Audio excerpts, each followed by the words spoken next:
Bismillahirrahmanirrahim. Assalamualaikum warahmatullahi wabarakatuh. Alhamdulillah. Wassalatu wassalamu ala rasulillah wa ala alihi wa sahbihi wa man wala wa ba'd. Sahabat-sahabat sekalian, saudara-saudariku, alhamdulillah hari ini kita telah sampai di hari ke-25 di bulan Ramadan tahun 1440 Hijrah. Kita bermohon pada Allah Subhanahu wa taala semoga seluruh ibadah kita sampai dengan hari ke-25 ini diterima oleh Allah Subhanahu wa taala. Di episode yang lalu kita telah belajar tentang hakikat manusia dalam Al-Qur'an sebagai tinjauan dan renungan. Jangan-jangan selama hidup menjadi manusia kita belum mengetahui tentang hakikat kehidupan kita. Dari 5 nama manusia yang disebutkan dalam Al-Qur'an, kita telah bahas tentang Bashar, kemudian Al-Ins, dan di episode kali ini kita akan bahas mirsa tentang nama yang ketiga, kenapa manusia disebut dengan kata insan di dalam Al-Quran. Baik, Allah Subhanahu wa ta'ala menamai manusia dalam Al-Quran dengan nama Al-Insan. Dan disebutkan nama itu setidaknya sebanyak 65 kali dalam Al-Quran. Nah, para ulama mengatakan setelah mengkaji Al-Quran dari Al-Fatihah sampai dengan An-Nas, ditelusuri ketika disebutkan Al-Insan, Al-Insan, Al-Insan sampai dengan ujung Al-Quran, maka setidaknya ditemukan 2 makna di balik penyebutan kata Al-Insan ini. Baik, yang pertama, tidak disebutkan kata Al-Insan di dalam Al-Quran kecuali menunjuk pada seluruh totalitas amalan manusia dalam kehidupan. Seakan-akan Al-Quran ingin memberikan isyarat, jika ada manusia disebut dengan Al-Insan, maka apa yang harus ia kerjakan selama hidupnya dari mulai bangun tidur sampai dengan tidur lagi. Disinilah sampai dengan hari ke-25 ini, kita coba evaluasi. Jangan-jangan selama ini, aktivitas kita sebagai manusia tidak seperti yang diinginkan oleh Al-Quran. Jadi ketika disebutkan dalam Al-Quran nama Al-Insan, bahkan menjadi nama surah ke-76 dalam Al-Quran, maka tidak disebutkan nama ini kecuali menunjuk pada bimbingan aktivitas kita. Apa yang harus kita kerjakan dari bangun tidur sampai dengan tidur lagi. Mari kita buka pertama Quran surah ke-103. Demi waktu yang dilalui oleh setiap manusia. Ingat teman-teman sekalian, asar artinya bukan sore. Dalam bahasa Arab sore itu masa, namanya masa al-khair, selamat sore. Tidak disebutkan kata asar dalam Al-Quran, bahkan dalam bahasa Arab, kecuali menunjuk pada semua waktu yang kita kerjakan dan kita lalui. Orang Arab kalau menyebutkan kata asar, al-waqtu alladhi yu'asiruna fahuwa asrun. Setiap detik yang kita lalui itu disebut asar namanya. Kata Allah, demi waktu yang saya berikan kesempatannya pada manusia untuk hidup. 24 jam. Dari bangun tidur sampai tidur lagi. Innal insana lafi khus. Sungguh banyak manusia yang rugi dalam beraktivitas. Banyak manusia yang saya berikan kesempatan untuk beraktivitas dari bangun tidur sampai tidur lagi, tapi banyak yang memanfaatkan waktu ini tidak pada apa yang saya tetapkan. Banyak yang menggunakan peluang waktu ini tidak pada apa yang telah saya tetapkan. Nah, sekarang kita bertanya, ya Allah, bagaimana cara kami menjalani aktivitas supaya tidak rugi? Diberikan modal 24 jam, berniaga dengan modal itu. Kata Allah, illal ladzina amanu wa 'amilus shalihat. Orang yang tidak rugi saat beraktivitas itu adalah orang beriman yang saat menjalani aktivitas imannya menuntun ia untuk memperbanyak amal soleh dalam hidupnya. Nah, ini poin utamanya. Awas, hati-hati, fokus. Jadi kata Allah, tidak disebutkan manusia dengan nama insan. Tidak disebutkan manusia sebagai insan, kecuali petunjuk pertamanya supaya mendorong setiap manusia yang bernama insan untuk memperbanyak amal soleh dalam hidupnya. Paham sampai di sini? Baik, kita coba diskusi dulu ya. Barangkali ada yang mau ditanyakan atau kita akan coba dalami seperti apa kira-kira konsep al-insan dalam Al-Quran yang coba kita diskusikan terlebih dahulu. Ada yang mau bertanya barangkali? Bismillahirrahmanirrahim. Assalamualaikum warahmatullahi wabarakatuh. Waalaikumsalam warahmatullahi wabarakatuh. Ustadz, terima kasih waktunya. Ketika kita berbicara soal iman dan amal soleh, tentunya dalam praktek di kehidupan dunia kita berelasi dengan manusia. Atau sering orang menyebutnya sebagai habluminanas, tentunya relasi kita dengan Allah adalah habluminallah. Nah, bagaimanakah kita bisa menyeimbangkan relasi ini agar kita tidak merugi selama 24 jam tadi, betul-betul habluminallahnya juga dapat, amal solehnya yang diredoi Allah, habluminanasnya juga dapat supaya Allah juga meridhoi apa yang kita lakukan terhadap manusia lain dalam konteks kebaikan. Terima kasih. Baik. Assalamualaikum warahmatullahi wabarakatuh. Pertanyaan ini sesungguhnya mengantarkan kepada jawaban sekaligus.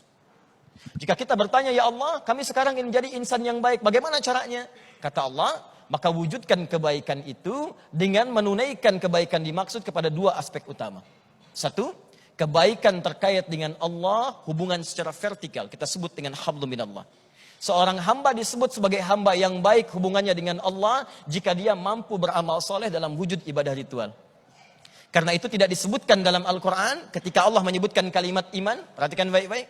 Masih ingat? Wala'as innal insana lafi illal ladhina amanu. Iman dulu, kemudian wa amilus salihat. Sekarang perhatikan ketika disebutkan kalimat iman pertama dalam Al-Quran, maka terkait dengan ibadah ritual. Quran surah kedua Al-Baqarah ayat yang ketiga, paling kiri pertengahan. Alladzina yu'minuna bil ghaib wa yuqimunas shalah. Kata Allah, orang-orang yang beriman pada Allah yang tak nampak dalam pandangannya itu, maka dia akan buktikan imannya dengan mengerjakan amal soleh. Apa amal solehnya? Salat. Bukankah salat hubungan terkait dengan Allah Subhanahu wa taala? Jadi kalau ada seorang manusia kemudian ingin membangun hubungan baik dengan Allah, kata Allah, maka imannya akan mendorong ia untuk menyembah Allah Subhanahu wa taala. Dia tunaikan salat. Kerjakan salat. Quran surah kedua ayat 238, paling kanan sebelah atas di mushaf. Hafidhu 'alas salawati was salatil wusta wa qumu lillahi qanitin. Kata Allah, hei orang-orang yang baik, hei manusia-manusia yang punya iman, jika kalian benar punya iman, maka jagalah waktu-waktu salat, jangan sampai tertinggal.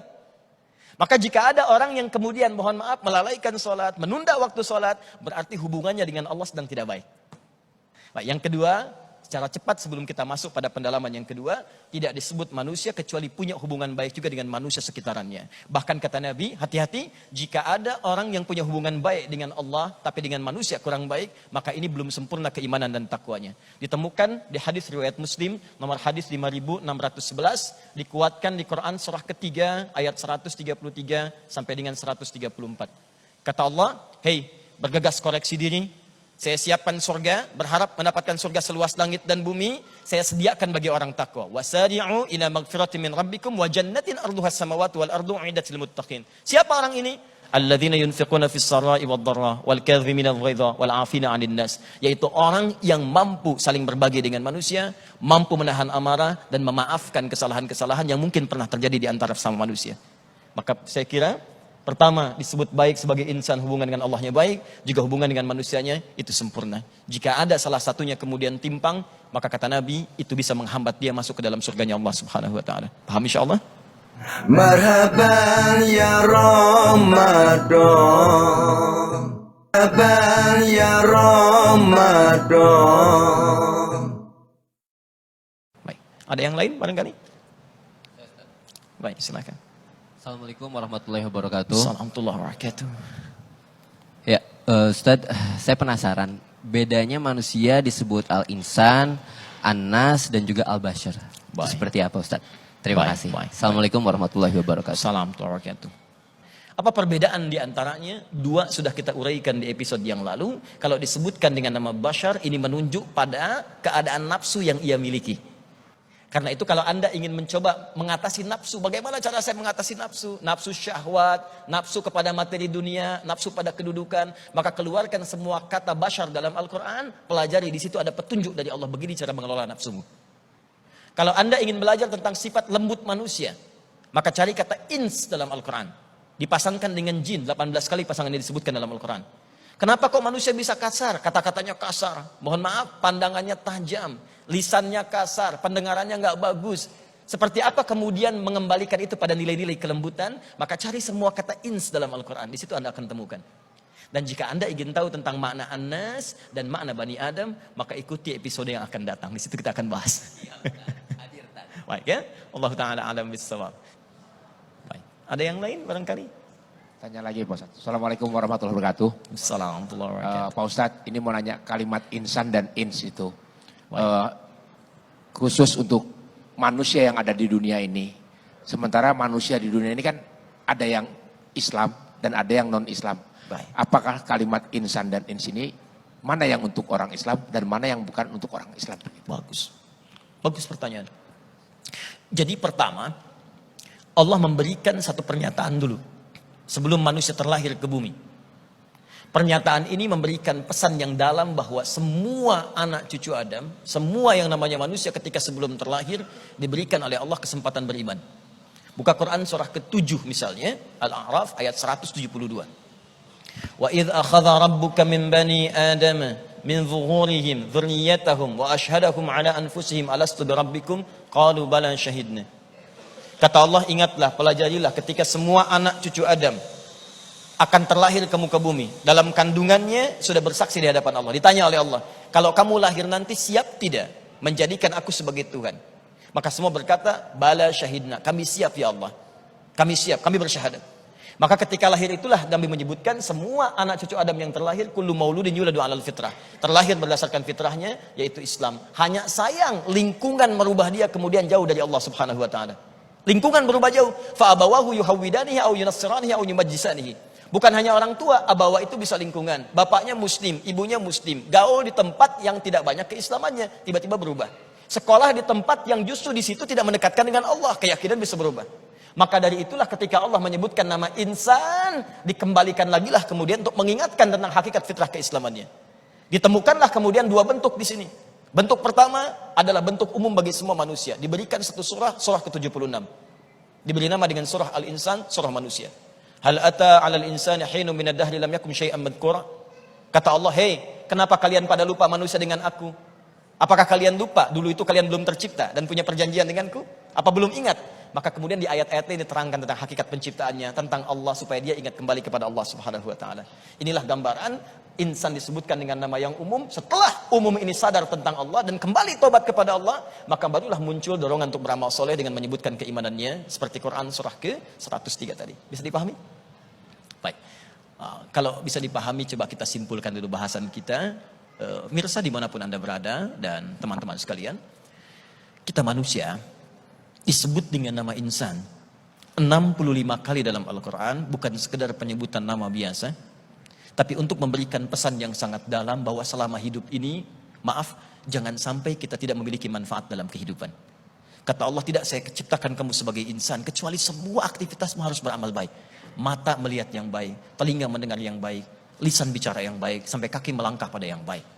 Jadi mohon maaf jika di hari ke-25 ini, cukuplah kita sebagai manusia untuk merenung. Jangan-jangan selama ini banyak yang tidak baik yang kita kerjakan dalam kehidupan kita.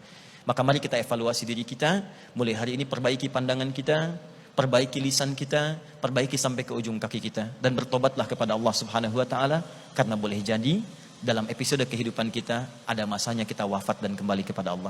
Mari kita berdoa kepada Allah, semoga dengan doa ini Allah memberikan manfaat kepada kita, menunjukkan pintu kebaikan kepada kita, dan merubah kita lebih baik di hadapan Allah Subhanahu wa taala. Alhamdulillahirabbil alamin. Arrahmanir rahim, maliki yaumiddin. Iyyaka na'budu wa iyyaka nasta'in. Ihdinas siratal mustaqim. Siratal ladzina an'amta 'alaihim ghairil maghdubi 'alaihim waladdallin. Allahumma ya rabbal alamin, ij'alna minal insanit ta'in. Ya Allah, jadikan kami termasuk manusia-manusia yang taat kepadamu. Allahumma dullana ya Allah alal amaliyatis salihah bil a'malis salihat anta tarda anha. Ya Allah, mohon berikan kami petunjuk sebagai manusia agar kami bisa beramal soleh seperti apa yang kau ridhai dan kau tunjukkan kepada kami. Allahumma khaffif hisabana yaumal qiyamati binisyanina ya Allah an amalis salihah. Ya Allah, kami mohon ringankan hisab kami di akhirat kami